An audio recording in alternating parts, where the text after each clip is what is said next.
Before we get into this video, I wanted to show you guys what I did in the past week regarding my trunk in my car. I definitely wanted to show you guys my emergency kit that I created with this 3-section trunk organizer.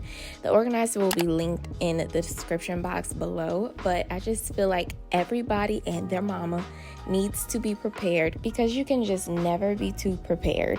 And while this I'm showing you guys is more of my softer needs that I feel I would need in case of emergency, I also encourage everybody have an emergency kit of first aid kit, a toolbox, a source of warmth, something of the sort, anything that you feel you would need that would be important and vital in any case of emergency.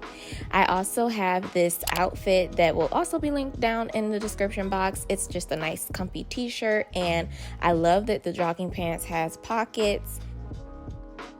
And then beyond that, I also have this exfoliating rag, which also serves as a back exfoliator, which I think is perfect and super smart. And I'm trying to figure out why we don't have this in stores normally. I have never run across this invention, but it's so simple and entirely needed. But beyond that, I do have this perfume canister, which holds my favorite perfume, and I'll just keep that in the trunk along with all my other goodies just in case of emergencies. But with that being said, let's go ahead and get straight into the video. Good morning, good evening, good afternoon. My voice is deep because I literally just woke up. It is currently 3:30 p.m. By the title of the video, I'm assuming I put it in the title, but just in case I didn't, the past couple of weeks and the next couple of weeks, I'm going to be doing driving overnight, like midnights. So that's what I've been doing the last couple of weeks, and it's been doable. It's gotten increasingly easier. I have to be at work in like 3 hours. I have to be at work at 6. Clearly, I just woke up because I can't even speak. I'm about to go ahead and make some coffee. Yes, I'm making coffee. I realize it works best for this type of schedule, so that's what I'm about to do. Then after I make my coffee, I'm pretty much going to be sitting here reading the Bible, trying to get a nice word in before I get started to get dressed and everything. So yeah, that's really what's about to go on right now.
Okay, so now I'm getting ready, and if you can't already tell, this is my second of many of my new faith-based t-shirts. I can't lie, I went a little bit crazy, but this one is a spinoff of the Friends show. It just says, Jesus, he'll be there for you.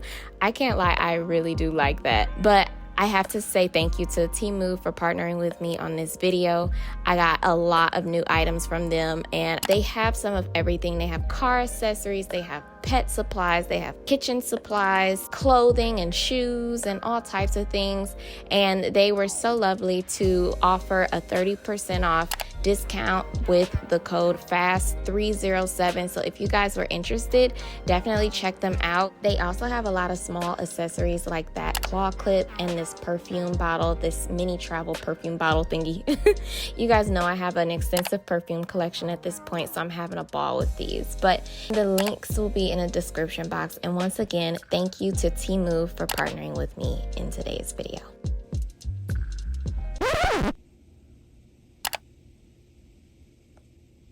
Okay, so I am in the car and I'm on my way to work. It is currently 5:30.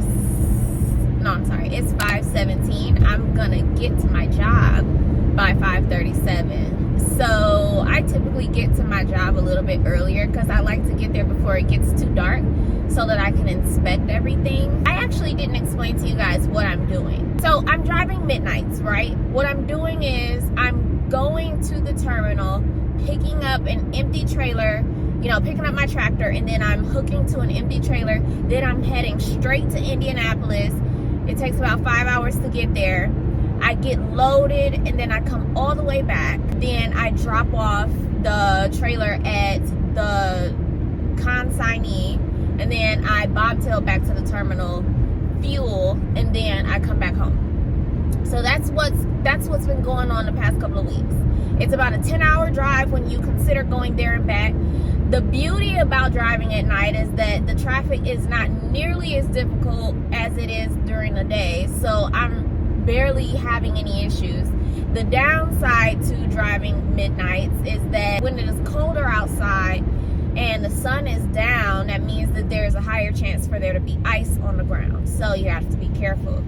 I did have a couple days where it was a little icy on the road, but I was able to navigate through it. And then I also have a lot of experience with, that type of thing. What I realized is that when I get to my terminal, whoever's there, they always end up leaving me a tractor already attached to a trailer, which I'm super appreciative of. I know it's not their job, it's my job. Taking that step away from me makes it so much easier for me to just be on my way. So I don't know if they did it today, but they've been doing it pretty much 90% of the time. What I end up doing is just doing a nice little pre-trip, or I'm just checking to make sure everything's hooked up right, checking the lights, checking the tires, the trailer and all that, and then I'm pretty much headed out. This is the place where I was riding with the Volvos, which are my favorite trucks, period. Volvos are best. I don't know anybody that would disagree, and if you disagree, I wonder what you believe the best tractor is, because I've driven Kenworth most recently. That one is probably worse than Freightliners for me. I really don't like Kenworth. Kenworth trucks, they are so jerky. I thought that Macs were jerky. No, Kenworths are extremely jerky. I can't believe this person just going 53 miles an hour. Okay, let me show. Kenworths are really, really, really jerky, like especially when you're backing up. They will make you look like a rookie when you're backing up because it's so hard to just ease to the dock.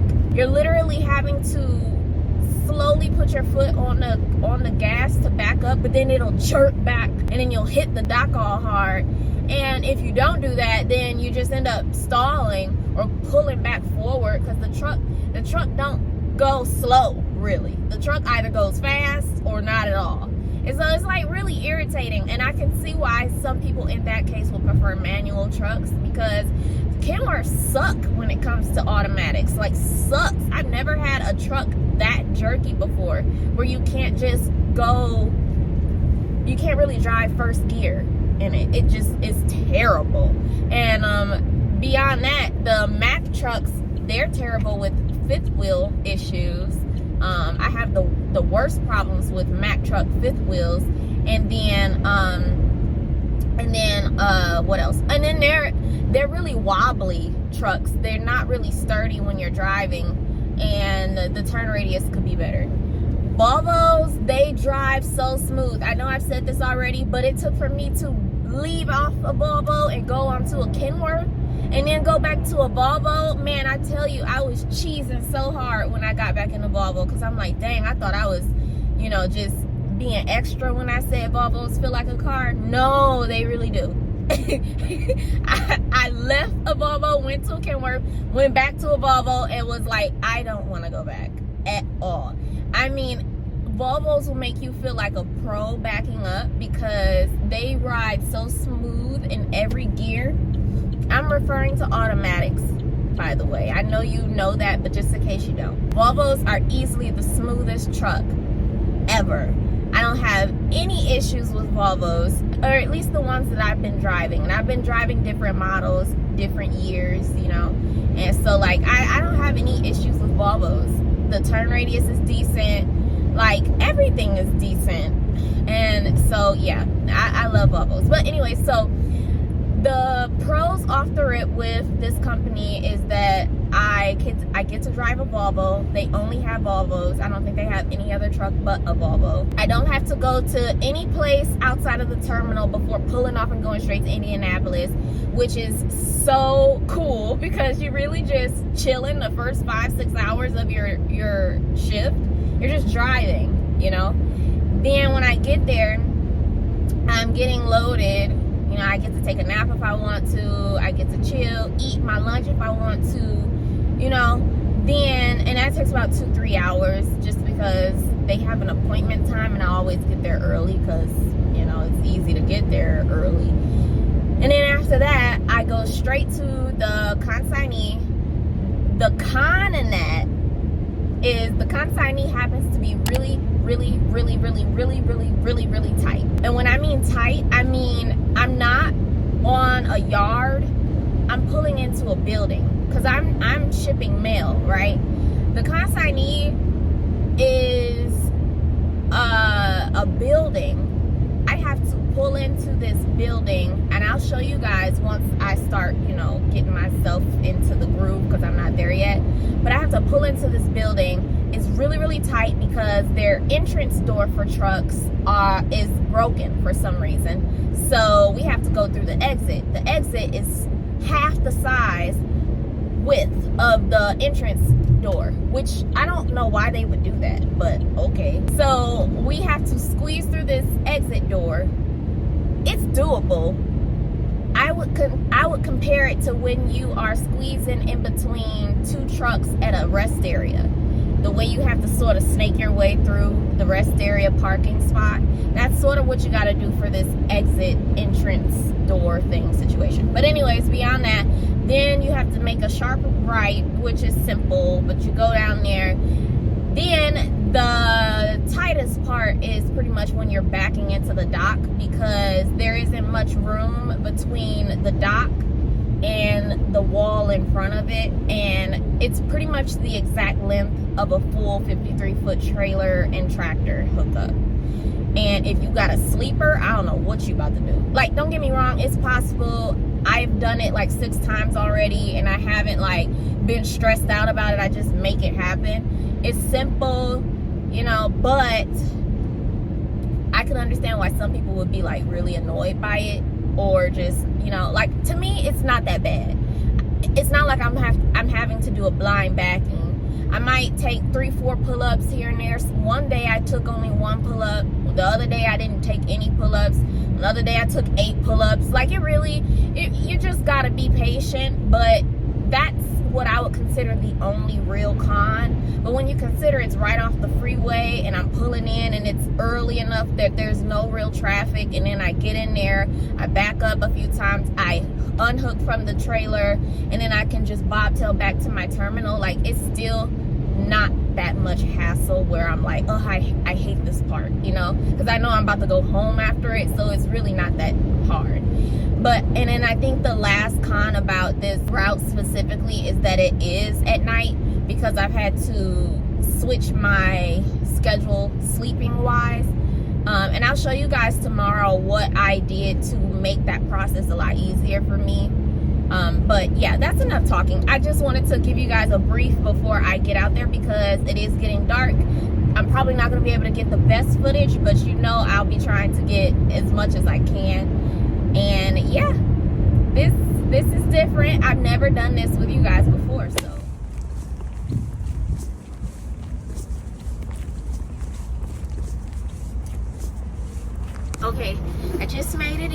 I went into the building to go get keys, and he let me know that my tractor was already hooked up to the trailer, which I really appreciate that. I know that's not their job. They don't have to do that, but they really take care of their truck drivers over here. They encourage us not to do a full pre-trip by like looking inside of the engine compartment and all that, checking all that, because they're really on top of it over here. And they don't even really have us put DEF in our trucks. They do it. All we really do is fuel, and you know, they just really take care of us over here. I really appreciate it.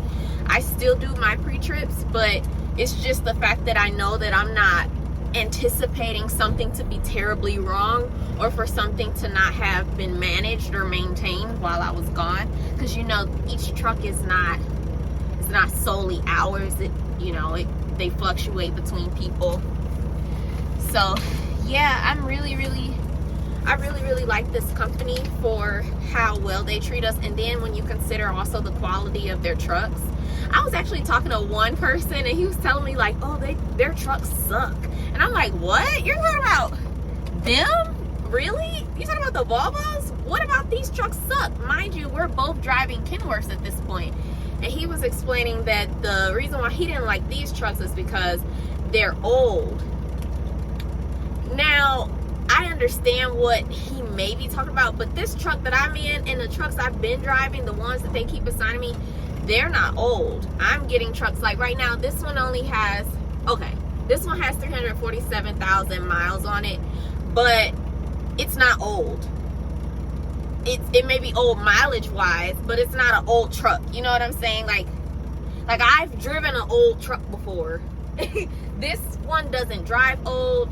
You know, sometimes they may have like a pop-up on the screen, like an engine fault situation, but it doesn't have an issue, like it doesn't create an issue with driving at all. So like, and almost every single truck I've had a pop-up at some point. And it could be just the fact that the system is picking up on something that's not actually an issue. It does that all the time. It doesn't matter what truck I get. It doesn't matter if it's a Freightliner or a Kenworth or a Mack or whatever. I don't know. I just take it by each truck that I get. And when it comes to the ratio of the trucks that I've received here, only one of them ended up with an issue. And by the time we figured out that issue, I had already driven over 10 hours and got back. And they were able to fix it. And I drove it the next day with no problem. So that goes to show you that even if it's an older model, when you have quality trucks, they don't act old. Like I haven't had an old issue with these trucks. I've had old issues with Mack trucks. But either way, like, I don't know. It depends on the person, I guess, too. But that just blew my mind how he was saying that. Like we weren't both in Kenworths at that point. And I'm just like, what? But, yeah, so what I'm pretty much doing right now is I'm signing into everything. You guys know that I have my GPS. I take it with me everywhere, no matter what. And I'm also signing into their ELD device. That's another thing I like about this company, is that they really have you hooked up already. I say that because the last company that I was just at, I know I keep saying companies, but you guys do know that when I say company, I mean that I'm just being contracted to different places. So I don't actually work for this specific company. I'm just contracted here. I work for a company that contracts me to certain places. So if that makes sense, understand that I'm not just like quitting a job and starting a new job. I'm still working for the same company. I hope that's not confusing. I'm sure it probably is for some of you, but just follow me, okay? I never said I quit my job. But what I mean is the last company that I worked for, or the last place I was contracted to, I didn't mind them. They weren't bad at all. But in some areas, they were just like throwing me into a route or throwing me into a situation where I had to use my manual logs because they didn't give me enough time to download the app, or they weren't really trying to show, like nobody knew what app I needed to download for me to do my automatic logs on my device on my truck. Things like that. Some companies are just so quick with it that they're just like, just do it manual. We'll let you know when you get back and all that type of stuff. But when I'm here, they're always like, they always have me in the system. They have an ELD device in the truck that I don't have to pull it up on my phone, and just stuff like that. Like, and then beyond that, this route is fairly easy, and I'm not like, I know what to expect when I get here. I know that sometimes bothers me too, because I don't like doing the same thing all the time. But sometimes, especially when, you know, like you have a lot of stuff going on at home, you would much rather just be able to chill. And I have to constantly deal with the unexpected. Right now I'm just putting in my trailer number and all that so that I can get ready and go. By the time I get there, it'll easily be like 10:40, but I won't leave until close to 1 o'clock, because they have this thing where they're really appointment time oriented. So they're not gonna take me even though I came early. They're just gonna wait, which, I mean, it's fine. But anyways, I'm about to go. Technically, I'm leaving a lot earlier than I do. I normally leave about 10 minutes after right now, but I'm already done. I did my pre-trip and everything. So I'm out. I'm gonna get there even earlier. Oh, and another thing is there's always fuel in the truck, so I don't have to fuel until I get back. So okay, that's it.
Okay, y'all, so it is 10:45 p.m. Oh, let me turn this. I had to put myself on duty. I got here like less than 3 minutes ago, and I'm at the dock.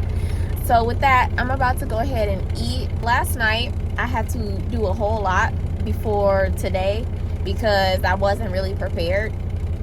I spent like 8 hours doing my head, interlocking my whole head.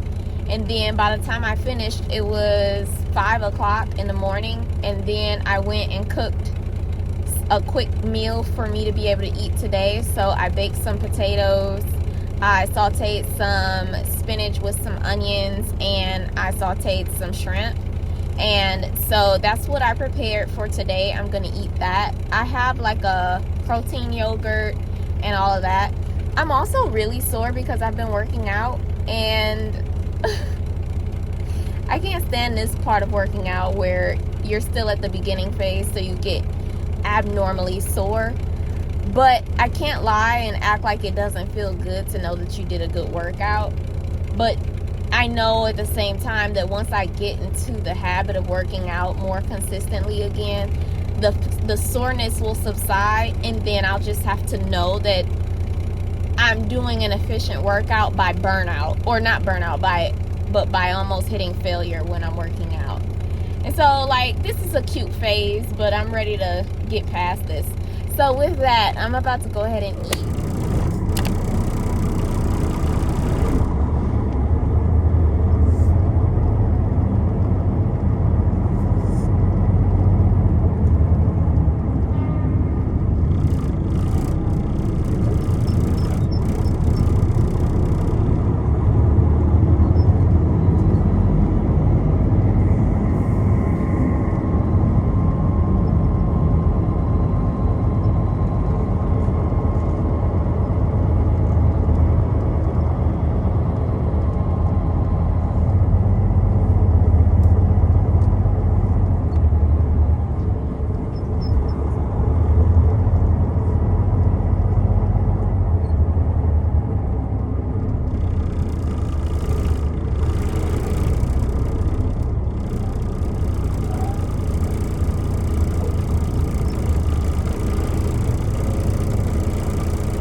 know if you could ask them, or I can park here?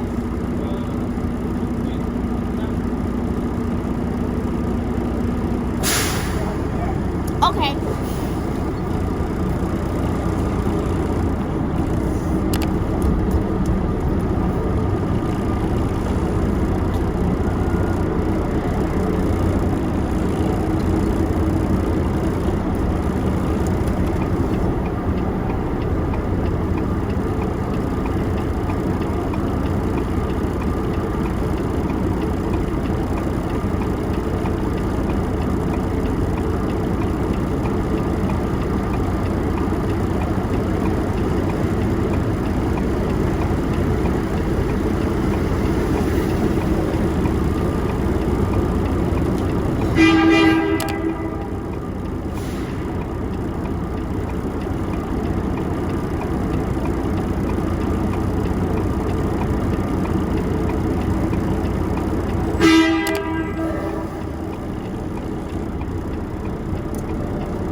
Look and see.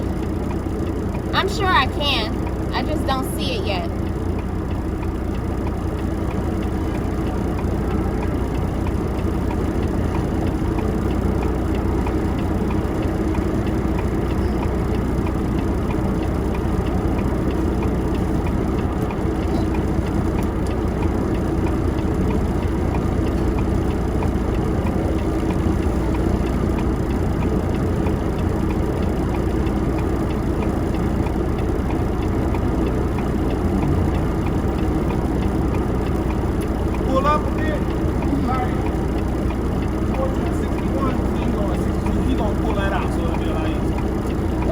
Dock is he in?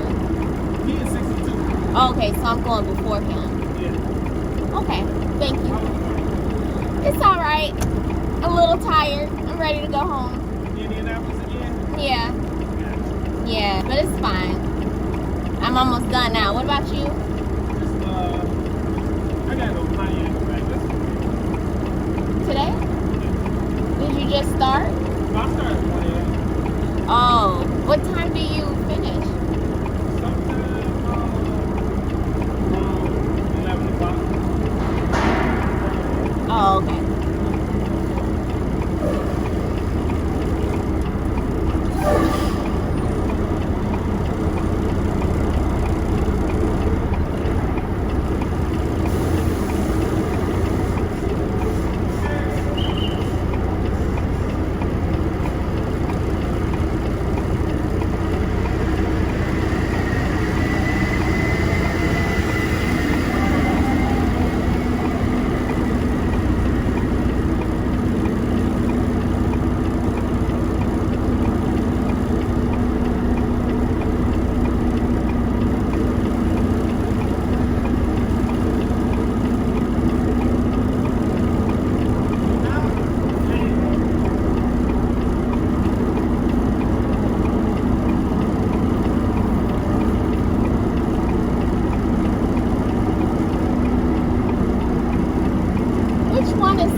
Right there.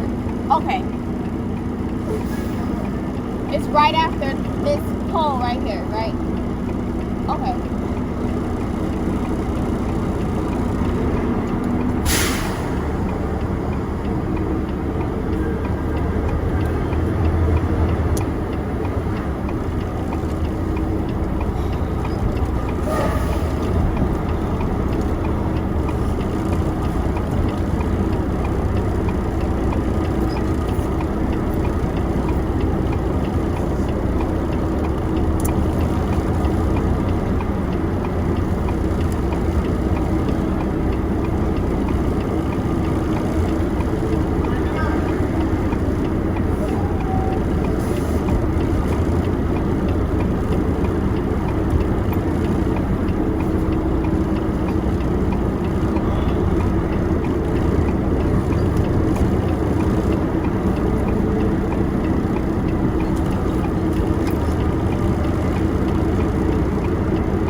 But then I had to get up at like 11 to get ready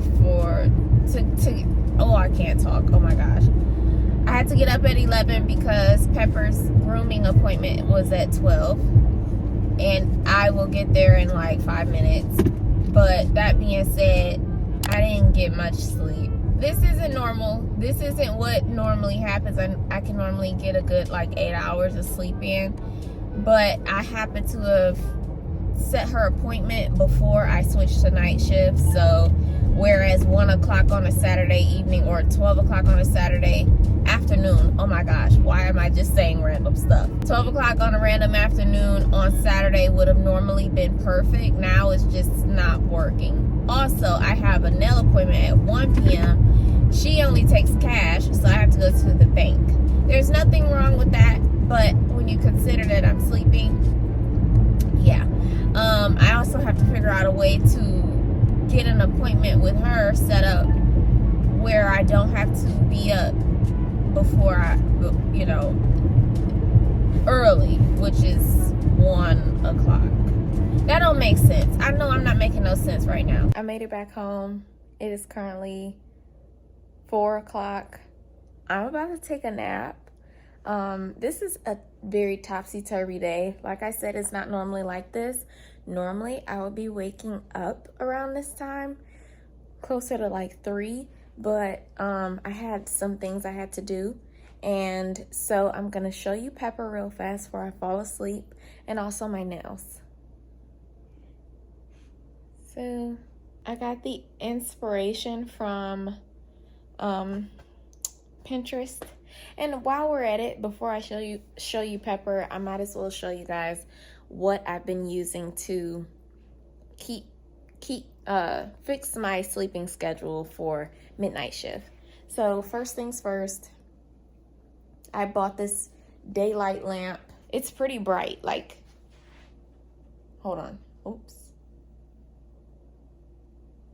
Well, yeah, I guess I'm showing you the settings, but I have the ability to change the light pretty much, like the lamp, the light bulb color. And then if you can't tell, this is it with it on, this is it with it off. Mind you, it's still bright outside. It's just that my blinds are closed, so you can see there's a huge difference. And this goes throughout the entire living room. So I use this when I wake up and then it starts getting dark, so that this light can act like daylight for me, so my mind doesn't go to that rhythm that's, what is it, circadian? Ooh, I'm gonna put it on the screen. There's a rhythm that your body has, and it will fall asleep because your body oh my God, I'm so sleepy I can't even speak. Your body produces natural melatonin when it starts getting dark because your eyes no longer perceive light the way that it does in the daytime. So in order to combat that, I use this LED lamp to imitate light for when it's dark out, to prevent my body producing melatonin. Now, outside of that, my bedroom is an absolute mess, so I won't be showing you my bedroom. But I bought these blackout curtains. I literally put them up in the most cheap and unsturdy way. Like, I used leftover nails from when I built my bookshelves out there, because the nails that they came with were too large and I don't have a drill, so it would have been impossible to get them into the wall. So they are essentially push pins. Like, all I needed to do was hammer them in. They have no grooves or ridges. So if you can only imagine, I have a whole curtain rod. I have 2 curtain rods and a full length curtain up there. It's not that sturdy. So, but I'll turn the light off so you can see how dark it makes it. That's with it being bright. Hold on, let me close this door. So as you can tell, light still comes in a little bit, but that's really on the sides. And that's still doable because you can tell it's still really dark in here.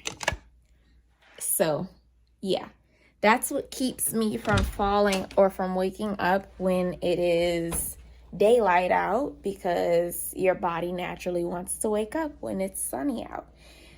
I will be honest and say it only took like 3 days for me to get completely used to being up during the night and being asleep. And I think the real reason why it's so easy for me to get into it is because I normally wake up when it's still sunny out. Like, I'm not waking up when it's dark. So I wake up around 3-ish, 4-ish. I have a couple hours, like 3 hours max, for natural light, and then when it starts getting dark, I turn my lamp on. Then I fall asleep around from 4 to like 6 in the morning, and it's still dark around that time, so it feels like I'm falling asleep at night. So if you can't tell, like, it's not that bad. But right now I just screwed up my entire schedule for these random appointments. I only got like 3 hours of sleep, and so yeah, let me show you Pepper real fast so I can fall asleep. Pepper. Hi, boo-boos. Hi, baby. You're so cute. So this is her. I made a mistake and put her harness on backwards. So that's why it looks so weird. I got a vacuum too. Don't worry about that. But this is her. She just came back from the groomers. I forgot to show you guys a before, but she gets groomed every like 6 weeks, so it's not like she's looking drastically different. She just looks a little more manicured. Say hi, boobies. Oh, what was that? Oh, what was that? My cute girl. You're so pretty. You're so pretty. Oh, that's a spoiled girl. That's a spoiled girl. You're so spoiled.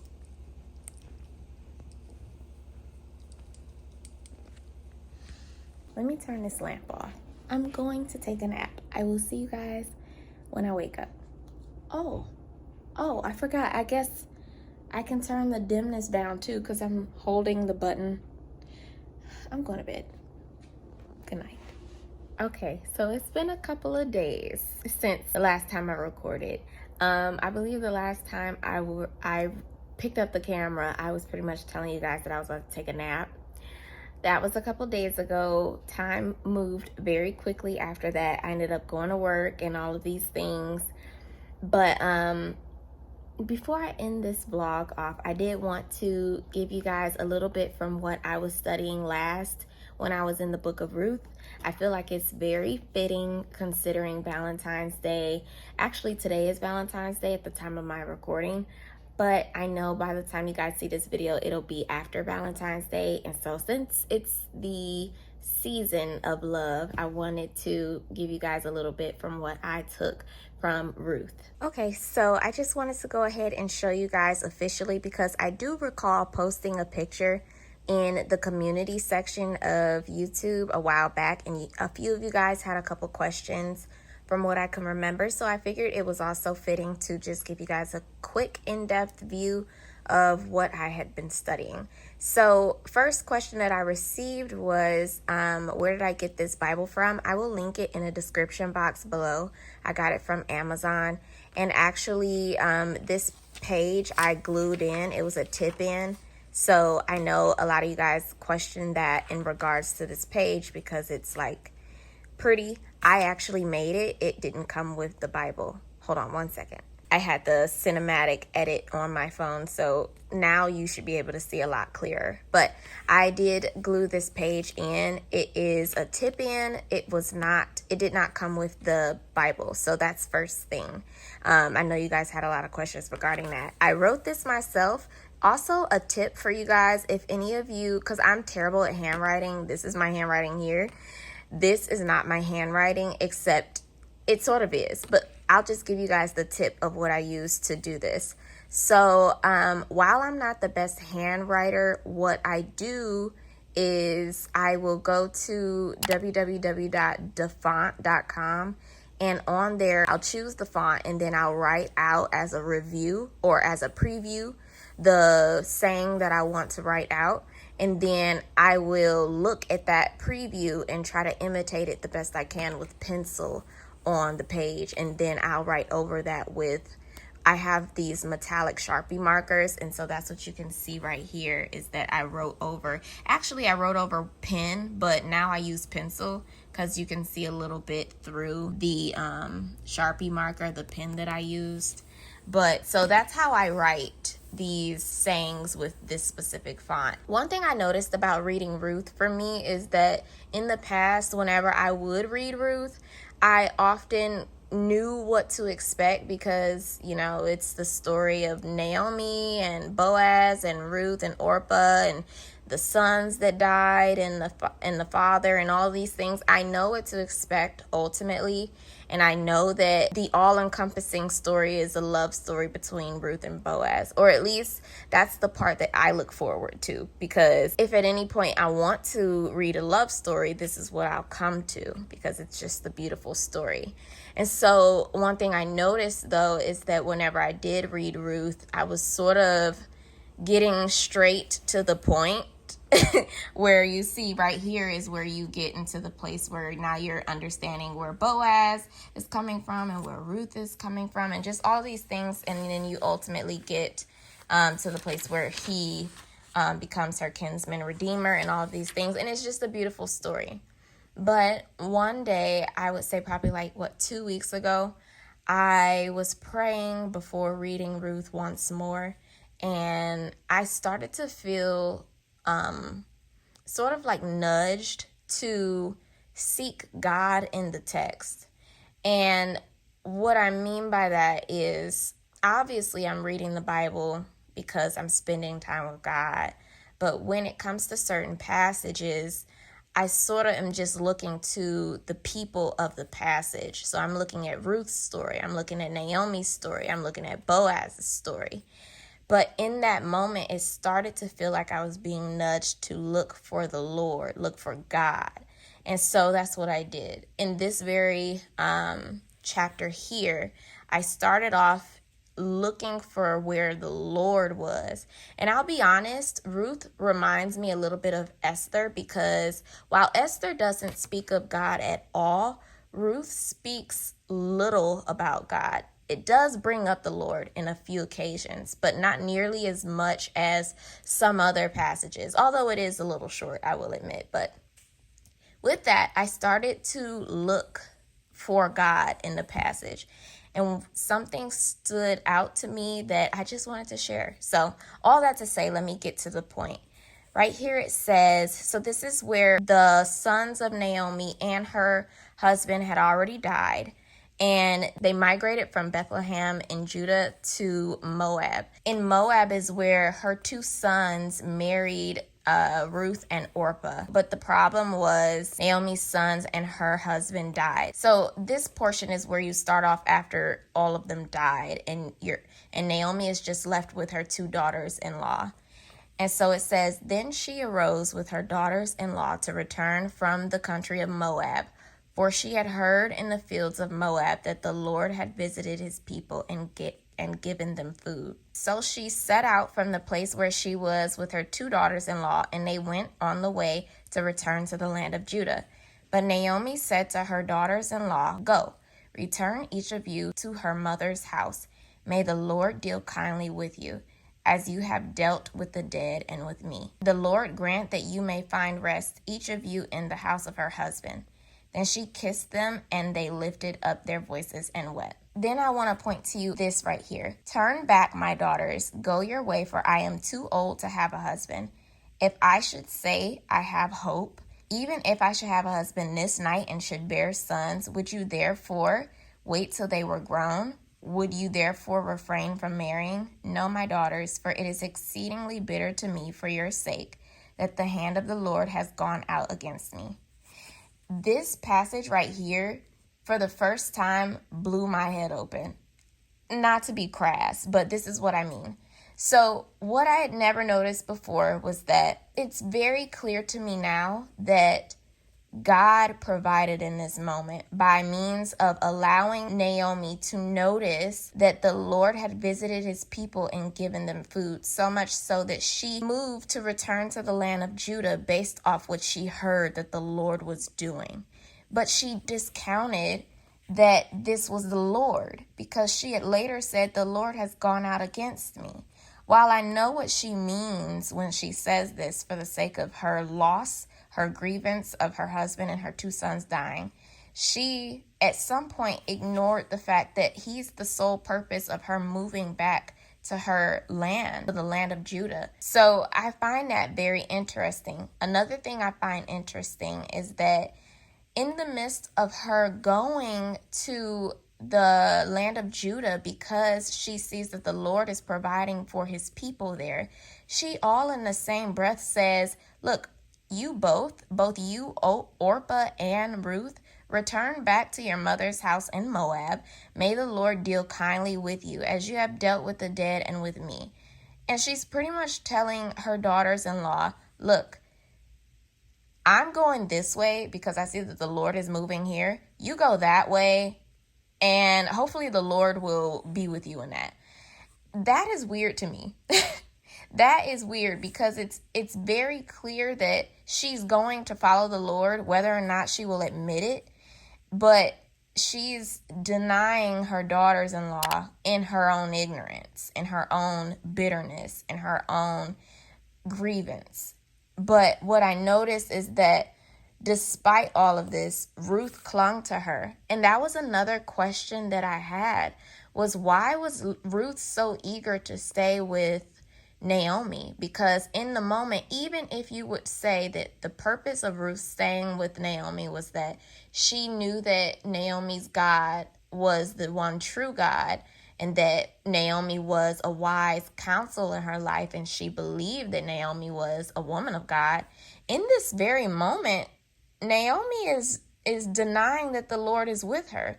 And so anyone who was raised in a pagan country would then say, well, if the Lord isn't with Naomi, why would I stay with her? I'd most likely be more wise to do as she says and go back to my mom's house.